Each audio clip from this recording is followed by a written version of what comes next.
Break के बाद एक बार फिर स्वागत है आपका। नजरिया में हम खास मुलाकात कर रहे हैं मध्य प्रदेश के कैबिनेट मिनिस्टर नरोत्तम मिश्रा से। नरोत्तम जी से अभी तक हमने सवाल करे थे बड़वानी आंख कांड को लेकर, लेकिन अब हम इन्हीं से जुड़े हुए विपक्ष के आरोपों के बारे में बात करेंगे। एक और आरोप है विपक्ष का कि आप स्वास्थ्य विभाग बेहतर तरीके से नहीं संभाल पा रहे हैं। हमेशा कुछ न कुछ नसबंदी कांड होता है, उसमें महिलाओं की मौत हो जाती है।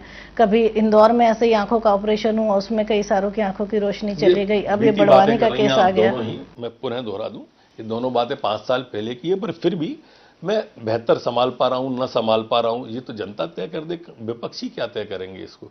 मैं उनसे कैसे बेहतर स्वास्थ्य की उम्मीद करूं? मैं वो हूं जो मध्य प्रदेश के अंदर रोज 4 लाख रोगियों को निःशुल्क दवा देता हूं।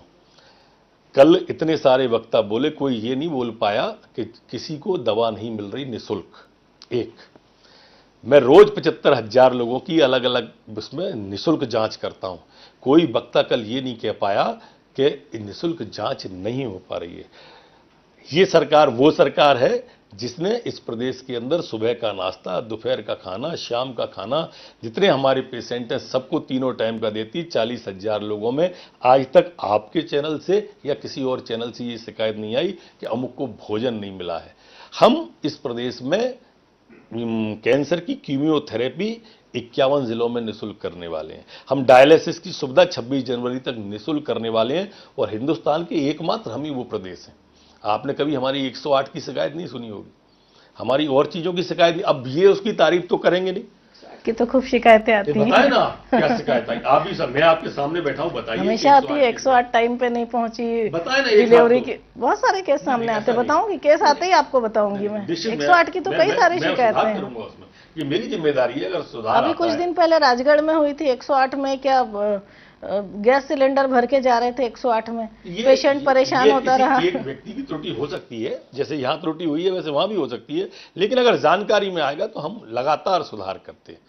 अच्छा, एक चीज और कि जब इस तरह की घटना होती है, आप सबसे पहले डॉक्टरों को सस्पेंड कर देते हैं, फिर कुछ समय बाद उनको बहाल कर लिया जाता है और फिर चीजें नॉर्मल चलने लग जाती हैं। फिर अचानक कोई बड़ी घटना होती है तो यही प्रक्रिया दोहराई जाती है। तो ये क्या सब सिर्फ औपचारिकताएं होती हैं या आगे कोई सबक होता है? आगे सबक लेते हैं।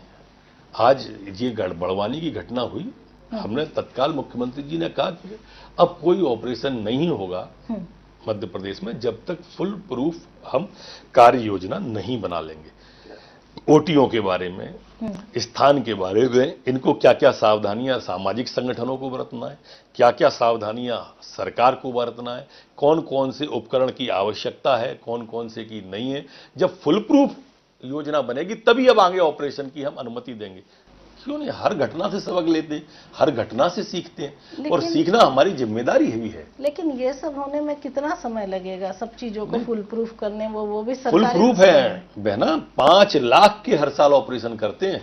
नहीं, आपने अभी बोला कि मुख्यमंत्री जी ने कहा कि जब तक फुल प्रूफ कोई विषय संज्ञान में आएगा नया, तात्कालिक, तभी उससे विचार उद्भूत होता है और विचार जब उद्भूत होता है तो सुधार होता है। इसका मतलब ये माना जाए कि कहीं भी कैंप लगेगा, कोई बड़े ऑपरेशन होंगे, उससे पहले उस ओटी को भी चेक किया जाएगा। सब चीज ए से लेके जेड तक की व्यवस्था को माननीय मुख्यमंत्री जी ने कहा है। ए से लेके जेड तक पुनरावृत्ति न हो, इसकी पूरी की पूरी सावधानी होगी। जब मन को तसल्ली होगी तभी उसकी अनुमति होगी, अन्यथा अनुमति नहीं होगी। तो मतलब अभी ये माना जाए कि अभी तत्काल में कोई बड़े कैंप इस तरह से नहीं लगेंगे? बिल्कुल नहीं लगेंगे, रोक दिए। अच्छा, ग्रामीण क्षेत्रों में आप लोग पीपीपी मॉडल पे अस्पतालों को भी लाना चाह रहे हैं। अभी झाबुआ और अलीराजपुर के लिए बात हुई है, तो क्या लगता है कि ये पीपी मॉडल में अस्पताल अच्छे चल पाएंगे? ये एक प्रयोग है, जैसे हमने 108 का प्रयोग किया, सफल हुआ। इसी तरह से ये एक प्रयोग है कि अलीराजपुर और झाबुआ हमारे जो वनवासी अंचल हैं, वहां पर दूरस्थ जो अंचल हैं वहां पर डिलीवरी की दिक्कत और दूसरी दिक्कतें आती हैं। और आप भी देखते होंगे कि हमारी कोशिश है कि हम अच्छी सुविधा दें। अगर हमें उसी पैसे पर, जितना पैसा हम उस चिकित्सालय पर खर्च करते, उसी पैसे पे अगर हमको ये व्यवस्था हो जाती है तो हम प्रयोग करके देख रहे हैं, सफल जाती है तो आगे बढ़ेंगे, असफल होती है तो पीछे हटेंगे। डायलिसिस मशीनें भी पीपीपी मोड पे आने वाली थी, निश्चित रूप से आने वाली थी। उसके बाद सरकार ने अपनी खरीदी करी? नहीं, कोई ऐसा नहीं आने वाली थी। एक प्रस्ताव आया था जिसको हमने आग्रह कर दिया। चूंकि सरकार खुद करना चाहती है उसको, और सरकार पे उस तरह के ट्रेंड लोग थे, जब ट्रेनिंग दी गई तो लगा कि हम चला सकते हैं। तो माननीय मुख्यमंत्री जी ने अपने 15 अगस्त के भाषण में इसका उल्लेख किया है कि 26 जनवरी तक लगाएं। हम उनके घोषणा के लिए लगे हुए। हमेशा ये बोला जाता है कि सरकारी अस्पतालों में डॉक्टरों की कमी है, खासकर एक तो डॉक्टर मिलते नहीं और ग्रामीण क्षेत्रों में जाने के लिए और नहीं मिलते। ये सच बात हमेशा सरकार ने चिंता जाहिर करी है, लेकिन क्या ठोस कदम उठाए कि वहां पर डॉक्टर प्रॉपर हो? ठोस कदम तो आप भी देख रहे होंगे, रोज मेडिकल खोलने की कोशिश हम कर रहे हैं। मेडिकल कॉलेज नए नए खोलते जा रहे हैं, प्राइवेट भी और सरकारी भी। अभी पिछली कैबिनेट में 3 मेडिकल कॉलेजों का आया है। इसके पहले 2 खंडवा और दतिया हमारे निर्माण कार्य चालू हो गए। इसके अलावा भी हमने वॉक इन इंटरव्यू के माध्यम से, पीएससी के माध्यम से, एनआरएचएम के माध्यम से लगातार भर्ती कर रहे हैं। पर डॉक्टर सच बात है कि मिल नहीं रहे। क्यों? लेकिन उपलब्धता नहीं है। इसलिए क्यों, मतलब इसका जवाब तो ये है कि है नहीं, अवेलेबल नहीं है। जब जो हमारा लॉट पास होके निकलता है, वो बच्चे प्राइवेट स्वाभाविक रूप से शहर में रहना पसंद करते हैं अपने बच्चों की पढ़ाई के हिसाब से। एक प्राइवेट नर्सिंग होम, एक खुद अपनी प्रैक्टिस चालू कर देते हैं कुछ। इस कारण से जो बचता है वो बहुत कम है। इसको बढ़ाने की कोशिश में लगातार हम लगे हुए। अभी कुछ पिछले कई समय से लगे हैं, कुछ अंतर आया अभी चीजों निश्चित में? बहुत बड़ा अंतर आया। मैं समझता हूँ इस वाले में लॉट में बहुत आ जाएगा। कैसे? हमको अभी पैरामेडिकल की 900 लोग मिल गए हैं और हम जनवरी तक उनकी पोस्टिंग भी कर देंगे, फील्ड में पोस्टिंग कर देंगे 900 लोगों को। मेडिकल को लेके हमेशा स्वास्थ्य का बजट बढ़ता रहता है, लगभग हर साल बढ़ाया जाता है, लेकिन सुविधाएं उसके अनुपात में नहीं बढ़ पाती। क्यों? सुविधाएं जो बढ़ रही हैं उसी के हिसाब से मैंने कहा कि आज से 5 साल पहले के जेपी को आप देखें और आज के को देखें। हम देखें कि बाकी के अस्पतालों में जो आप भी कह रहे हैं, मैं भी कह रहा हूं कि इंफ्रास्ट्रक्चर को हम बदलने की कोशिश कर रहे हैं, लगातार कोशिश कर रहे हैं, और हम समझते हैं कि 1-2 साल में हम उसमें काफी आगे आ भी जाएंगे। इसके अलावा भी एक चीज है कि मतलब लगातार आपका बजट भी बढ़ रहा है, सुविधाएं तब भी कम हो रही हैं, और जो छोटे छोटे हॉस्पिटल्स हैं उसमें डायलिसिस और सिटी स्कैन टाइप की डायलिसिस मशीनें तो अभी ले रहे, सिटी स्कैन और एमआरआई टाइप की मशीनें नहीं है। जिला अस्पतालों में भी नहीं है। जिला अस्पतालों में डायलिसिस भी और सिटी स्कैन भी हम जिला स्थान से नीचे ले जाने के अभी उसमें नहीं है। डायलिसिस भी हमारी जिला स्थान पर ही रहेगी, और सिटी स्कैन उसको हम अभी कमिश्नरी पर ही रखने वाले हैं, मतलब मेडिकल कॉलेज जहां पर। सवाल फिर कांग्रेस का है। कोई दिक्कत नहीं, बड़वानी मामले में आपका इस्तीफा मांगा जा रहा है, नैतिक जिम्मेदारी नहीं बनती क्या आपकी? इस्तीफा मांग सकते हैं, वो मैंने कल भी कहा था। तो थोड़ा गरिमा में तो झांके। भोपाल पूरा, मेरे से कल अजय सिंह जी ने इस्तीफा मांगा, मैंने उनसे कहा वो उठ के चले गए, जवाब नहीं सुनते हैं, बहुत दिक्कत है कांग्रेस के साथ। पर मैंने कहा कि जब भोपाल लाशों से पट गया, गैस लीक हो गई, किसने इस्तीफा दिया था क्या? ये दुखद घटना है बड़वानी की, मैं उससे तुलना नहीं कर रहा। इस्तीफा मांगने वालों को कम से कम ये सोचना चाहिए और देखना भी चाहिए। इस हजारों की संख्या में इस भोपाल में मौतें हुई, वो मुख्यमंत्री कौन थे ये वो भी जानते हैं। आप भी तो सालों पुरानी बात कर रहे हैं, बात अभी उनकी की हो बात रही कर रहा है। हूं। आप जब 5 साल पुरानी बात नहीं कर रहे हैं तो 35 साल 30 साल घटना पुरानी बात संदर्भ क्यों? नहीं, आप पूछ रहे हैं विधानसभा में उनके जवाब देने मैं का, विधानसभा और की बात नहीं कर उनके रही हूं, समय से अभी कांग्रेस के तक आरोप उनके की समय बात कर तक रही हूं। कांग्रेस की आरोप का जवाब जी, दिया था मैं। मैंने कहा ना कि मुझसे राहुल भैया ने इस्तीफा मांगा, अखबार में भी पढ़ा। अच्छा, आप ये बताइए, चलिए आप तमाम तर्क दे रहे हैं, लेकिन विभाग के मुखिया होने के नाते क्या आपकी कोई जिम्मेदारी नहीं बनती? निश्चित रूप से है, इसीलिए मैं कार्रवाई कर रहे हैं। माननीय मुख्यमंत्री जी इसलिए लगातार कार्रवाई कर रहे हैं। सॉल्यूशन नहीं है? क्यों नहीं, हम लगातार कोशिश कर रहे हैं सुधार की, यही हमारी जिम्मेदारी है, यही हमें करना है, वो हम कर रहे हैं लगातार। लेकिन लगातार कई सारी घटनाएं हो गई, फिर आप बोलेंगे कि मैं पुरानी बात कर रही हूं।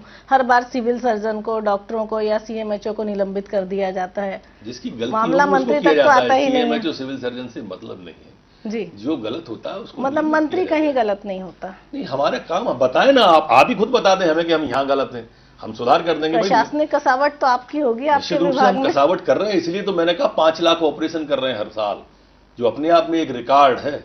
मोतियाबिंद तो इस उम्र में आता ही है ना, 60 के बाद लगभग हर एक को ही आता है मोतियाबिंद, तो हर साल संख्या आती है। वो मोतियाबिंद बीमारी कोई नहीं रोकता है, लेकिन सीधी बात यह है कि प्रशासनिक कसावट अगर आप रखेंगे तो ये गलतियां कैसे होंगी? कसावट कहाँ भाई, आप बताओ ना, इसमें कहाँ कमी थी? प्रशासनिक कसावट में वहां दवा नहीं थी क्या? डॉक्टरों को इस प्रशासनिक कसावट से अभिप्राय, डॉक्टरों को एक तो वहां पे वहां अगर हम डॉक्टरों की भी बात करें तो डॉक्टरों को पूरी बात आप प्रशासनिक कसावट की कही, पहले वो सुन लें, फिर आप दूसरा सवाल करें। एक भी सवाल आपका ऐसा नहीं होगा इसका मैं जवाब नहीं दूं। जी, प्रशासनिक कसावट से अभिप्राय क्या वहां डॉक्टर नहीं थे?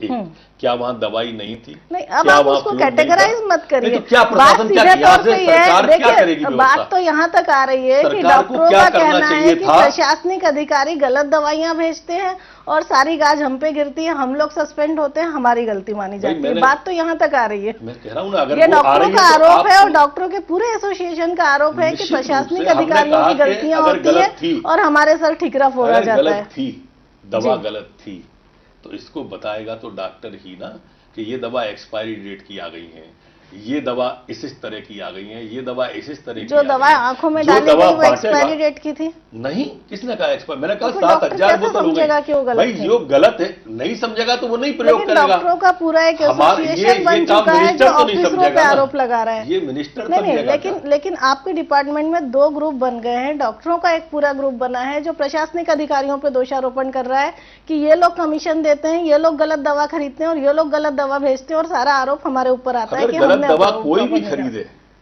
प्रयोग उसको डॉक्टर कर रहा है, डॉक्टर को अपनी बात कहना चाहिए कि हमसे ये गलत दवा डलवाई, जहर दिलवाया जा रहा है, जहर के इंजेक्शन, ये डॉक्टर ही कहेगा जो लगा रहा है। ये प्रशासन वाला कैसे कह देगा?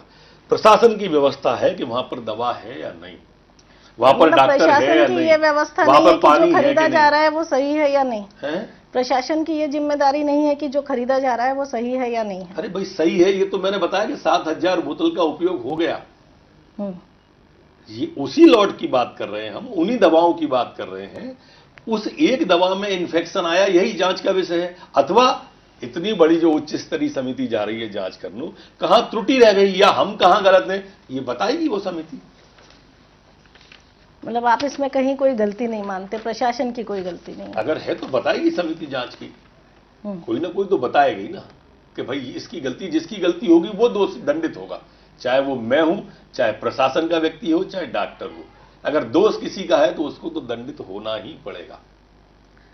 एक और बड़ा तीखा आरोप लगता है आपके विरोधियों का, अब मैं विपक्ष की बात नहीं कर रही हूं, नहीं, आप किसी की भी बात करें। मंत्री जी खुद कमीशन लेते हैं, खुलकर लेने भी देते हैं। मैंने कहा कि अगर कोई भी मैंने लिया है तो मेरे हस्ताक्षर होंगे या कुछ उन पर प्रमाण हो तो वो दें।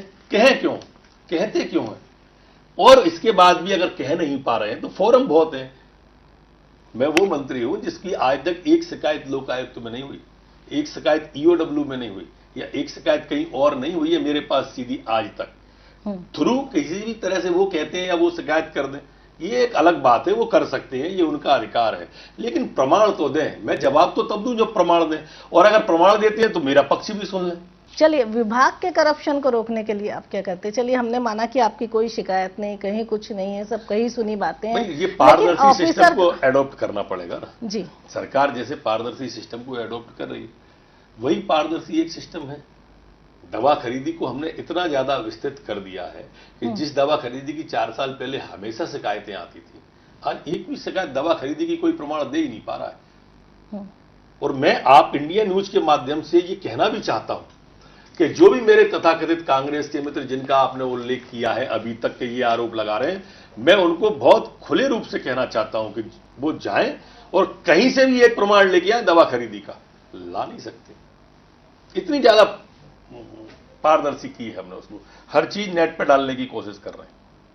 चलिए, अब आखिरी बार एक और सवाल पूछूंगी कि क्या आपको सच में बिल्कुल नहीं लगता कि इस तरह की चीजों में मुखिया होने के नाते आपकी कहीं कोई नैतिक जिम्मेदारी बनती है? निश्चित रूप से हमें बहुत लगता है, मन को पीड़ा भी होती है, मन को दुख भी होता है। इस तरह की घटना की पुनरावृत्ति न हो, हम पूरी चिंता करेंगे, पूरी ताकत से, पूरी शिद्दत से, पूरी मेहनत से, मनसा वाचा कर्मणा जनता की सेवा करें। और इतने दुख के बाद भी आपका अंतर्मन कभी नहीं करता कि अब मुझे इस्तीफा दे देना चाहिए? नहीं, ये कोई परंपरा नहीं है मान्य, हमारी हमेशा हर घटना से यही है कि हम सुधार करें और जनता को पीड़ा ना हो। मतलब नैतिक जिम्मेदारी आप लेते हैं लेकिन इस्तीफा नहीं देंगे? हमने दी है उनको हमने दंडित किया है। दोषी अगर मैं होऊंगा, मैं दंडित होऊंगा, कोई और होगा वो दंडित होगा, जिसका दोष होगा वही दंडित होगा। मतलब आप अपने को व्यक्तिगत तौर पे उससे नहीं जोड़ते हैं? निश्चित रूप से नहीं जोड़ते हैं। मतलब इस्तीफा सॉल्यूशन नहीं है आपकी नजर? कदापि नहीं है, और किसी को भी नहीं लेना चाहिए इस तरह की नैतिक जिम्मेदारी लेते? सुधार सबको करना चाहिए, उनको इस तरह से लगातार हमको जनता की सेवा और अच्छी तरह किस तरह से की जा सकती है, इस पर हमें चिंतन और मंथन करना चाहिए कि हम कैसे गरीब की और अच्छी सेवा कर सकते मतलब चाहे वो कोई भी व्यक्ति हो, XYZ नरोत्तम मिश्रा हो या कोई और मंत्री हो, चाहे कोई और मंत्री हो, जिस अगर दोष किसी का भी हो, जो दोषी हो उसको इस्तीफा देना ही चाहिए। और मंत्री दोषी नहीं होता है। अगर जो मंत्री दोषी होगा तो उसको इस्तीफा देना चाहिए।